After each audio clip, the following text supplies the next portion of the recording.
آج کل مجھے بڑا ہی سخت دکھ ہوتا ہے حرمین شریفین میں کہ لوگ جاتے ہیں اور وہاں پر ہاتھ میں ہوتا ہے کیمرہ موبائل کا، اور وہ وہاں پر کھڑے ہو کر گروپ بنا کر تصویریں لے رہے ہیں۔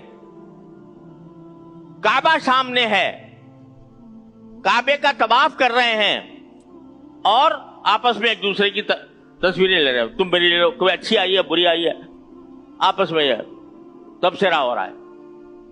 میرے نزدیک یہ بات حرم کعبہ اور حرم نبوی کے تقدس کے خلاف ہے۔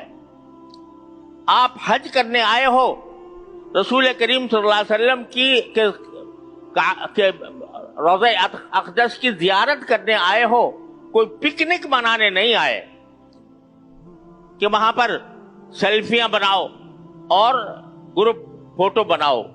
انتہائی صدمہ ہوتا ہے مجھے کہ رسول کریم صلی اللہ علیہ وسلم کو سلام عرض کرنے جا رہے ہیں، ہاتھ میں موبائل ہے، وہ دیکھتے چلے جا رہے ہیں، دیکھتے چلے جا رہے ہیں۔ ارے یہ وہ جگہ ہے جہاں پر بڑے بڑے اولیاء اللہ ڈرتے اور تھر تھراتے آتے تھے۔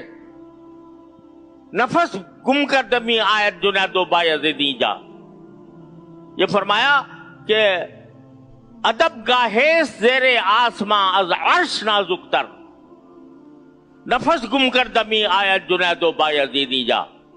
یہ ایسی ادب کی جگہ ہے آسمان کے نیچے کہ جو عرش سے زیادہ نازک ہے، اور جنید و بایزید جیسے اولیاء بھی یہاں پر ڈرتے ہوئے آتے ہیں، اور تم ہاتھ میں کیمرے لے کر اور کیمروں سے تصویریں بنا رہے ہو اور خیال نہیں ہے کہ کس بارگاہ میں جا رہے ہو۔ اتنا افسوس، اتنا صدمہ ہوتا ہے یہ دیکھ کر۔ بیت اللہ میں بھی اور مدینہ منورہ کے روضہ اقدس میں بھی یہ ایک طوفان بدتمیزی برپا ہوتا ہے۔